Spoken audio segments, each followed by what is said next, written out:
Good morning, ladies and gentlemen. Welcome to the Rangers Respite. I'm Philip. Today's Friday, and it is a Friday Day. As you may have guessed, based solely on the title of this video, today I'm taking a look at KO Distilling Distiller's Reserve Bottle and Bond Straight Rye Whiskey. This is a single barrel, but I'll talk about that in a moment. In the meantime, ladies and gentlemen, you want to support this channel, and I'd really appreciate your support. It'd make making these videos much easier for me. I'm selling these wonderful ballpoint twist pens over on Etsy. They are made from French oak barrel stave. The barrel held cognac for 45 years before being used to finish a peated American single malt in the Pacific Northwest. If you know, you know. Without further ado, let's talk more about this rye. This is the second time I've recorded this. I actually recorded this earlier this week and did not realize that my audio cut out about halfway through. So I'm re-recording. So this is, of course, being a bottled and bond rye whiskey. It is bottled at 50% alcohol by volume, minimum of 4 years old. Let's see. It is a 100% rye whiskey. And this is hand selected by VAABC barrel number 9. Now, it may not be the case now, but it was certainly the case when I bought this bottle that the only Distiller's Reserve ryes I saw were these VAABC barrel select ryes. I don't know if that was, pressure from VAABC to release a bottle and bond rye, and so they have first crack at single barrels from them, or if it's just a coincidence that I haven't seen any that weren't VAABC single barrels. The bottle and bond bourbon that I have from them is not a single barrel. I think that they are single barrels, but not a single barrel select. Anyway, it's neither here nor there. Let's talk about this wonderful whiskey. On the nose, you get that wonderful, distinctly rye, herbaceous, slightly spicy, a little bit of like funk thrown in, classic big bold rye flavor on the nose. Yeah, some of that fennel, caraway seed, star anise. But you also get a little bit of caramel, a little bit of like wood sugar, a little bit of rickhouse dust.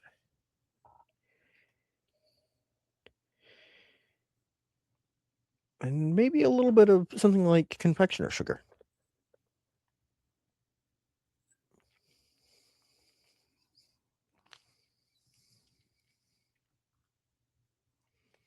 Hmm. On the palate, ooh, is a little bit sharp on the palate, but it's got this beautiful rounded uh,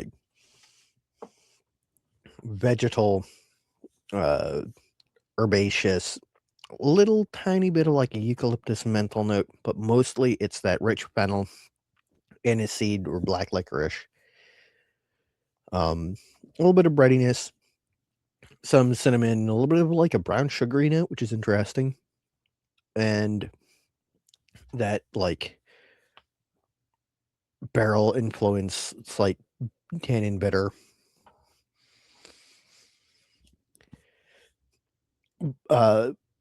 KO Distilling, by the way, is one of my favorite distilleries, at least in Virginia,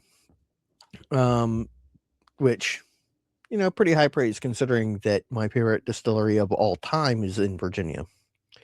But KO Distilling is out in Manassas. They make a bourbon, high rye bourbon, a wheat whiskey, a rye whiskey, and these. I don't think that they currently make or sell a Distiller's Reserve wheat whiskey, which I think is unfortunate because of the about 4 wheat whiskeys that I've tried, excuse me, of the about 4 wheat whiskeys that I have tried, their bare knuckle wheat whiskey is probably one of the best. Just saying. It's a wonderful whiskey, and it's, sort of to the same standards as the rest of their lineup. And this is like, I mean, for example, look at that color, that nice, rich, deep copper color. That's one of the things that is just a fact of life is that you can't cheat time. Time in a barrel is really important to whiskey as a product, at least modern whiskey. So when you're looking at craft distilleries that are, you know, trying to get a product onto shelves, um, and trying to maintain a standard level of quality, it starts to be really interesting when you see them releasing a bonded product. Um, I don't know exactly how old this stuff is. I don't think that they really talk about that, um, which is unfortunate. We know that it is a minimum of 4 years old, and I think that's about it. But it is just, okay, so young rye tends to be really aggressive. And a lot of people, their complaints about craft rye is that it is aggressive, acerbic.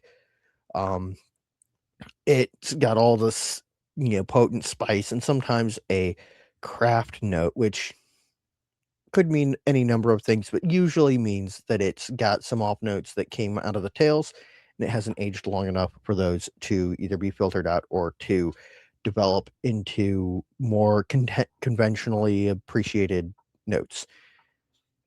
And that's all well and good. It's just the nature of the beast. KO Distilling, their bare knuckle products have age marked in months, not years.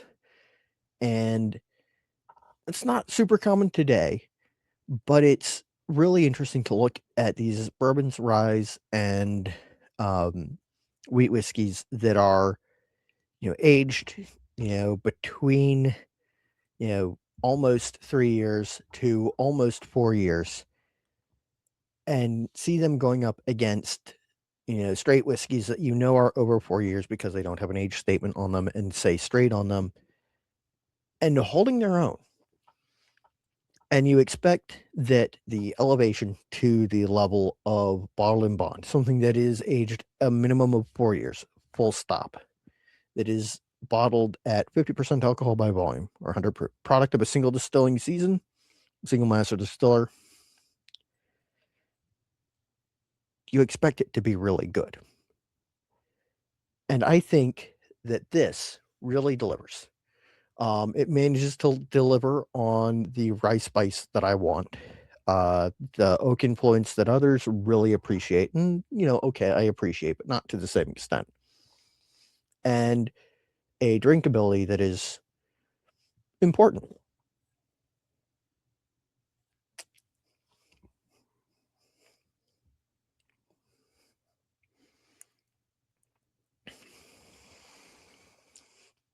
One of the things that I frequently tell people when they're looking for Virginia whiskeys is if you want rye, you really just want Kentucky Creek. They're, for darn good reason, top of the list when it comes to Virginia whiskeys, especially when it comes to rye. I think that KO Distilling and their bare knuckle series don't get enough love, but this I think is on par with a lot of the Kentucky Creek releases, and that is very high praise. The one thing about this particular release that I find to be a little bit of a shortfall is, despite being 4 years old, minimum of 4 years old, it is still just a little bit sharp in the mouth. Like, it's just got a little bit more alcohol bite than you'd expect for whiskey of its age. And that's especially surprising considering how easy drinking. And granted, they are slightly lower proof. We're talking about 90 proof versus 100 proof. But their bare knuckle series doesn't have the same like young ethanol bite to it, and I find that to be interesting. I also wish that the finish is a little bit long because it is very good. It starts off with this, the finish is in this nice rounded uh, herbal flavor profile that sort of expands outward to include some of those like brown sugary cinnamony notes, and then it just fades away. And it's a little bit short, and that's really the only problem that I have with this whiskey. And now that I've wasted your time for long enough, I'm going to go ahead and ask and answer my 3 questions. The first one being, do I enjoy it? Absolutely, yes. This is a fantastic rye whiskey. I would say that this is probably one of the better options for a rye whiskey if you're looking for a craft distiller, and you're maybe looking for something that's a little less aggressive, just a hair less aggressive in terms of rye flavor than Kentucky Creek. Do I think it's a good value? Now, that's where the proposition gets a little bit more interesting. This is a slightly expensive bottle. I know that it was, I think, $60 when I bought it. We're talking about, give me just 1 second. All right, sorry about that. It is currently priced at $70. I had to double check. Um, So $70 is a little bit high for most people's, threshold for a relatively young bonded whiskey, but I do think that it's worth it. I think that the margins on it in terms of like, is it worth it? Yes, no is sort of just scraping into the yes category, just barely. Um, give it a few years, a few more releases, and probably the price will come down a little bit, but we'll see.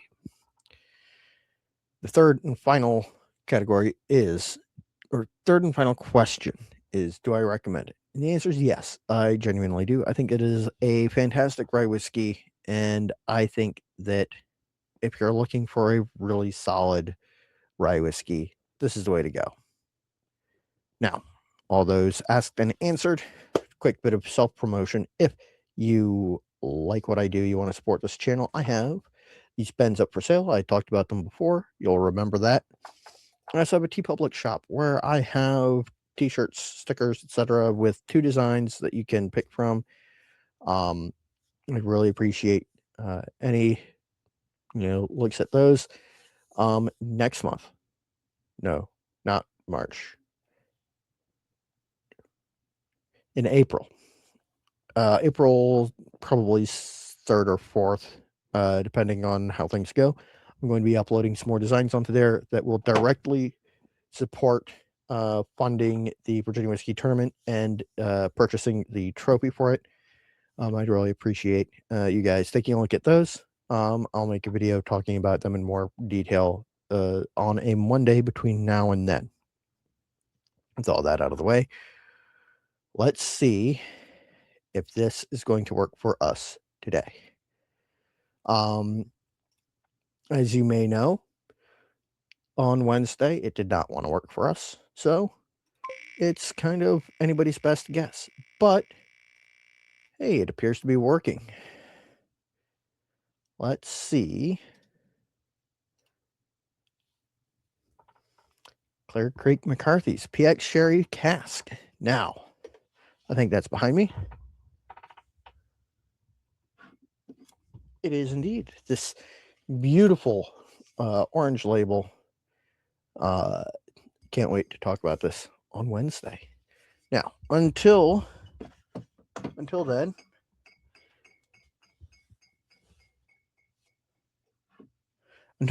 thank you all for tuning in. Thanks you for listening to me talk about a whiskey that I really enjoy. And until next time, stay happy, stay geeky, cilantro.